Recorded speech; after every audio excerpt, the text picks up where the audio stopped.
அனைவருக்கும் வணக்கம். இன்றைய பதிவில் 12 ஆழ்வார்களில் ஒருவரான திருப்பாணாழ்வார் அவர்களை பற்றி பார்க்க போகிறோம். இவர் சோழ நாட்டில் உறையூரில் கார்த்திகை மாதம் ரோகிணி நட்சத்திரத்தில் பிறந்தவர்.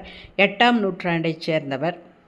எம்பெருமானின் ஸ்ரீவத்சம் அப்படின்னு சொல்லக்கூடிய மருவோட அதாவது மச்சத்தோட அம்சமாக தோன்றியவர் திருப்பாணாழ்வார். இவர் பாணர் குலத்தில் அவதரித்ததால் பாணர்னு அழைக்கப்பட்டார். தாழ்ந்த குலமாகிய பாணர் குலத்தில் பிறந்ததால் பூலோக வைகுண்டம் என்று சொல்லப்படுகின்ற திரவிரங்கத்தை தம் கால்களாலும் தீண்டக்கூடாது என்று காவிரியின் தெற்கு கரையில் இருந்தபடியே யாழ் மீட்டி பெரிய பெருமாள் அரங்கநாதனை துதித்து பாடிட்டு வர்றார். ஒரு நாள் அரங்கனோட திருமஞ்சனத்துக்காக தண்ணி கொண்டுட்டு போகிறதுக்காக பொற்குடத்தோட காவிரிக்கு வர்றாரு பட்டர் லோகசங்கரர். அவர் வழியை மறைச்சிட்டு தன்னிலை மறந்து பாடிட்டுருக்காரு பாணர். அவரை விலகி போகும்படி அவர் சொல்கிறது அவரோட காதில் விழவே இல்லை. அதனால் கோபம் வருது பட்டருக்கு. ஒரு கல்லை எடுத்து வீசுகிறாரு. அது பாணரோட நெற்றியில் பட்டு ரத்தம் வருது. இப்போ தான் பாணர் கண்களை திறந்து பார்க்குறாரு. ஐயோ, அரங்கனுக்கு திருமஞ்சனம் கொண்டு செல்லக்கூடிய இந்த முனிவரோட இந்த பட்டரோட கைங்கரியத்துக்கு நம்ம தடங்களாக இருந்துட்டோமே அப்படின்னு வருத்தப்பட்டு விலகி போகிறாரு.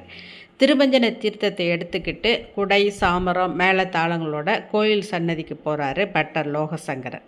அங்கே அவர் பார்க்குற காட்சி அவரை திடுக்கிட செய்து பெருமாளோட திருமுக மண்டலத்திலேருந்து ரத்தம் வழிஞ்சிக்கிட்டு இருக்குது. லோகசங்கரர் பெருமாளோட நிலை பார்த்து பதறி போயிடுறாரு. அன்னைக்கு ராத்திரியே லோகசங்கரோட கனவுல காட்சியளிக்கிறார் பெருமாள். லோகசங்கரரே, பாணப்பெருமாள் பெருமையை நீ தெரிஞ்சுக்கல. பாணப்பெருமாள் நமக்கு அத்தியந்த பக்தர்.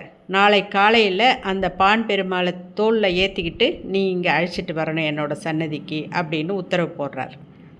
மறுநாள் லோகசங்கர் பாணர்கிட்ட போய் பெருமானோட உத்தரவை பற்றி சொல்கிறாரு. அதை கேட்டதுமே பாணர் உள்ளே பதறி போயிடுறார். அபச்சாரம் அபச்சாரம், நான் தங்கள் தோளில் எப்படி ஏறுறது, இது மகா பாவம் அப்படின்னு சொல்கிறாரு. ஆனால் இது பெரிய பெருமாளோட கட்டளை, அதை நம்ம மீற முடியாது அப்படின்னு வற்புறுத்தி பாணரை தான் தோளில் தூக்கிக்கிறார். பெருமாள் சன்னதிக்கு அவரை ஊர்வலமாக தூக்கிட்டு போகிறாரு பட்டர். அப்போ பார்த்துட்டு இருந்த மக்கள் எல்லாருமே அவங்கள பின்தொடர்ந்து போகிறாங்க. அழகிய மணவாளன் சன்னதிக்குள்ளே போனதுமே பாணருக்கு தன்னோட திவ்ய வடிவத்தை காட்டுறாரு.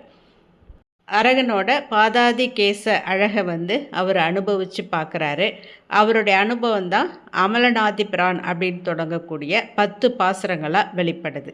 4000 திவ்ய பிரபந்தத்தில் இவர் பாடினது 10 பாசுரங்கள் மட்டும்தான். ஆனாலும் அது ஒவ்வொன்றுமே ஒரு நல் மாணிக்கமாக விளங்குது. ஒவ்வொரு பாசுரத்துலையுமே அவர் பெருமானோட ஒரு அங்கத்தோட அழகை வர்ணிக்கிறார்.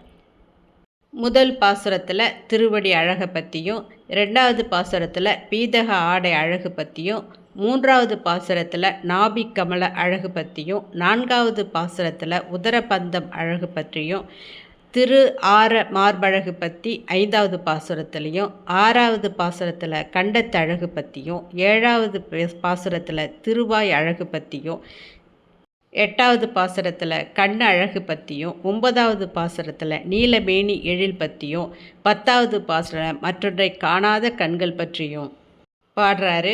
உற்றாரை யான் வேண்டேன், ஊர் வேண்டேன், பேர் வேண்டேன் என்ற மனோபாவத்தோட அவருடைய கண்ணும் கருத்தும் அரங்கன்கிட்டையே அவனோட அழகிலேயே ஈடுபட்டிருந்தது. அவர் தன்னை மறந்துடுறாரு. இத்தனை காலமாக கோயிலுக்குள்ளே தரிசிக்க முடியாமல் இருந்ததால் இன்று அரங்கநாதனை பக்கத்தில் இருந்து பார்த்த ஆனந்த கழிப்பில் அவர் தன்னையே எழுந்துடுறாரு.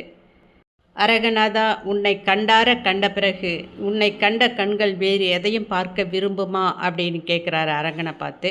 உடனே அரங்கன் திருப்பாணாழ்வாரை தன்னோட மேனியோடு சேர்த்துக்கிறாரு. காந்தம் இரும்பை இருப்பது போல காகித இரும்பில் விழுந்த நீர் போல ஆழ்வார் அரங்கனோடு ஐக்கியமாகி விடுகின்றார். திருப்பாணாழ்வார் மந்திர உபதேசம் பெற்று அரங்கனையே தன் உயிராக எண்ணி வாழ்ந்து மோட்சமடைந்தார். கருடன், கந்தர்வர், கிண்ணரர், சனகாதி முனிவர்கள் புடைசூழ வைகுண்டமடைந்து பெருமாளுடன் வாழும் பாக்கியத்தை பெற்றார். அன்று முதல் அவருக்கு திருப்பாணாழ்வார் என்ற பெயர் உண்டானது.